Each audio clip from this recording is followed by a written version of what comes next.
Maj to miesiąc, w którym szczególnie myślimy, jak obdarować nasze kochane mamy, aby sprawić im nie tylko przyjemność, ale także zadbać o ich zdrowie i dobre samopoczucie, gdyż w natłoku obowiązków i trosk często nie mają one czasu i zapominają właśnie o sobie. W tym odcinku opowiem także o tym, jak zadbać o zdrowie kobiet, na jakie składniki w różnych zestawach witamin i minerałów szczególnie zwrócić uwagę.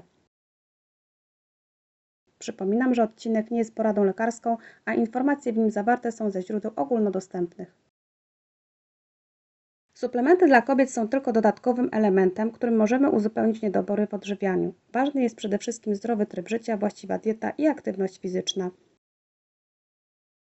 Organizm kobiety w zależności od wieku ma inne zapotrzebowanie na konkretne składniki mineralne i witaminy. Warto zatem przyjrzeć się bliżej działaniu poszczególnych składników w suplementach, aby były one właściwie i skutecznie dobrane. Kobiety zapracowane, które nie przepadają za gotowaniem i spożywaniem zbilansowanych posiłków zawierających warzywa, owoce, kasze lub mięso, mogą mieć niedobory witamin z grupy B, co może powodować m.in. nerwowość, gorszy nastrój, anemię, osłabienie mięśniowe i pogorszenie koncentracji. Witaminy B znajdziemy w takich produktach jak jaja, nabiał, orzechy, drób oraz ryby. Można oczywiście też wspomóc się wybranymi suplementami, które zawierają te witaminy. W dobrej diecie dla kobiet nie powinno zabraknąć także zdrowych tłuszczy, które dają energię życiową i zawierają w sobie kwasy tłuszczowe EPA i DHA. Jeśli w jadłospisie brakuje np. ryb, olejów roślinnych i orzechów, to warto zadbać o uzupełnienie takich niedoborów kwasami omega-3 pod różnymi postaciami. Kwasy te pomagają utrzymywać równowagę hormonalną, uniknąć wysokiego ciśnienia oraz chorób sercowo-naczyniowych. Dobrze wpływają także na kości, wzrok oraz funkcję mózgu. Kolejnym istotnym pierwiastkiem w diecie pań jest magnez. Jego niedobór możemy zaobserwować poprzez spadek energii, częste skurcze mięśni, zwiększoną drażliwość i niepokój. Ważnym sygnałem będą także łamiące się paznokcie i wypadające włosy, co dla kobiet pod względem urody jest szczególnie ważne. Dla zdrowej kobiety dzienna dawka zapotrzebowania na magnez wynosi 300–320 mg. Magnez ma ponadto wpływ na pamięć, koncentrację oraz pracę przesadki mózgowej. Braki magnezu mogą powodować również zaburzenie produkcji hormonów istotnych dla zajścia w ciążę, a także nieprawidłową pracę tarczycy. Wyjątkowym okresem u młodych kobiet jest ciąża, w czasie której dochodzi do zmian w zapotrzebowaniu na różne składniki odżywcze. Dieta kobiet ciężarnych powinna być oczywiście różnorodna i zbilansowana. Ważnymi elementami są w niej kwas foliowy, czyli witamina B9, która w czasie ciąży ochrania dziecko przed wadami jak rozszczep kręgosłupa czy bezmózgowie. Witamina ta rozpuszcza się w wodzie i nie gromadzi się w organizmie, dlatego trzeba ją uzupełniać z jedzeniem lub suplementami. Warto również wymienić witaminę A, która ma wpływ na nasz wzrok, uczestniczy w tworzeniu czerwonych krwinek, wpływa na zdrowy wygląd włosów, skóry i paznokci. Dla kobiet w ciąży duże znaczenie ma także poziom żelaza, ponieważ jest ono ważnym składnikiem przy produkcji krwinek czerwonych, stanowi bowiem główny składnik hemoglobiny.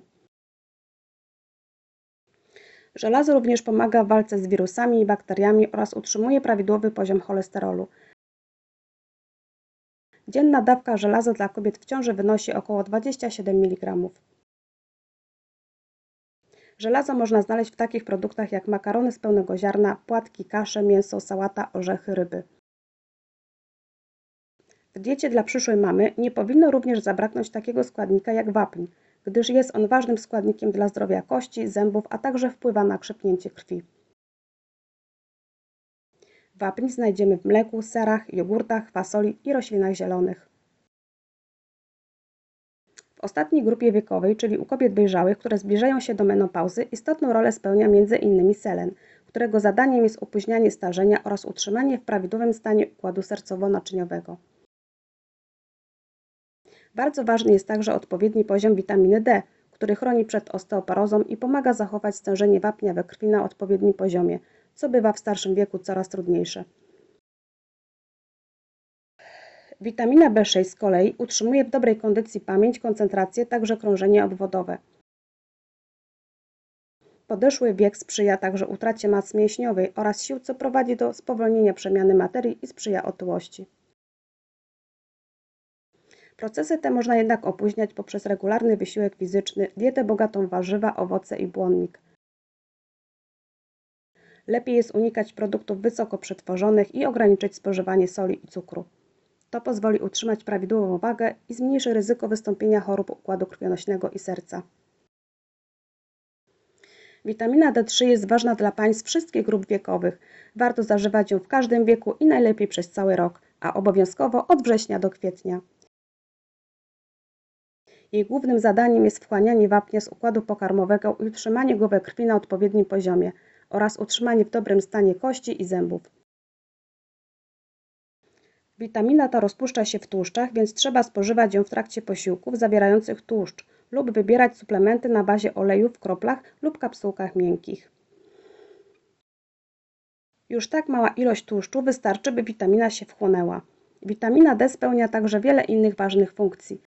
Poprawia odporność, zmniejsza stres, obniża zagrożenie zachorowania na cukrzycę poprzez wpływ na wydzielanie insuliny, zmniejsza także ryzyko alergii, chroni przed nowotworami, wpływa na prawidłowe ciśnienie krwi. W naszym położeniu klimatycznym nie jesteśmy w stanie samą dietą utrzymać witaminę D3 na prawidłowym poziomie ze względu na małe nasłonecznienie, zwłaszcza w okresach jesiennym i zimowym lub gdy w ogóle mało przebywamy na słońcu. Wtedy warto stosować odpowiednio dobraną suplementację tej witaminy, aby uniknąć jej braków. Przy wyborze suplementów należy zwrócić uwagę, aby witamina D3 była w kapsułkach miękkich, gdyż one zawierają witaminę tą rozpuszczoną w oleju, co ma duże znaczenie pod względem przyswajalności. Mam nadzieję, że powyższe wskazówki będą pomocne przy doborze suplementów i dbaniu o zdrowie naszych drogich mam i kobiet. Mogą także być cenną podpowiedzią przy zakupie właściwych podarunków przynoszących zdrowie. Do zobaczenia w kolejnym odcinku. Cześć!